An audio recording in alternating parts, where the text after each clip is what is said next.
அக்கரையில் ஒரு பொருட்டும் உரியவல்ல இருவரல்ல அக்கரையால் கொண்ட பயனல்ல முடிந்து பிறகல்ல அக்கரை என்ப ஆற்றப்பெற்ற நிலையல்ல பெருநர் இருப்பதல்ல அக்கரை பிளவ சமுத்திரம் இருக்கு சிவனே வீணாகவல்ல.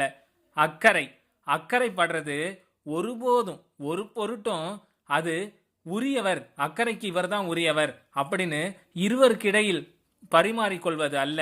அக்கறை என்பது நீ நான் நாம் என எல்லோரும் பகிர்ந்து கொள்வது, அதுவே அக்கறை. அக்கறையால் கொண்ட பயனல்ல முடிந்து பிறகல்ல.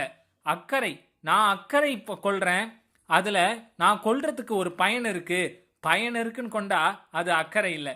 பயன் இருந்துன்னு கொண்டா அது தேவை. பயன் இருக்குன்னு கொள்றதுக்கு பேர் தேவை. எனக்கு இதுக்கு உதவும் அப்படின்னு பயனின்றி செலுத்துவது, அதனாலதான் அதுக்கு முடிவில்லாம ஆகுது.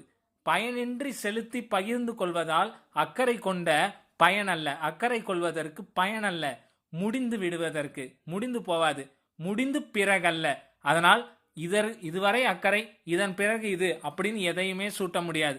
அக்கறைக்கு பயனுக்காக ஒரு அக்கறையும் இல்லை, அது முடியுன்ற முடிவும் இல்லை, அதுக்கு பிறகு ஒரு நிலை இருக்கு அப்படின்ற நிலையும் இல்லை.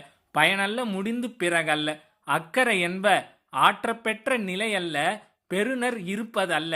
அக்கறை இதுதான் அக்கறை, இதை நான் ஆற்றுனேன், இதுதான் அக்கறை, இதனால் நான் இதை பெற்றேன் அப்படின்னு ஆற்றப்பெற்ற நிலை கிடையாது அக்கறைக்கு.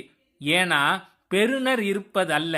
அக்கறைக்கு இவர் தான் அப்படின்னு இவர்கிட்டேருந்து இது கிடைக்குது அப்படின்னு ஒரு பெருநர் அக்கறைக்கு கிடையாது. பெருநர் அக்கறைக்கு இல்லாதனால தான் ஆற்றப்பெற்ற நிலை அல்ல, பெருநர் இருப்பதல்ல.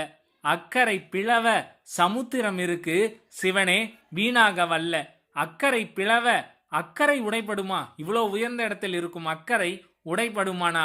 சமுத்திரம்னா கடல், கடல் உடைப்படுமா? கடல் என்றளவும் இரண்டாக பிளவுபடுவதில்லை. அக்கறை பிளவ சமுத்திரம் இருக்கு சிவனே வீணாகவல்ல. அதனால்தான் அக்கறை ஒரு கடல், அது என்றளவும் வீணாவதில்லை.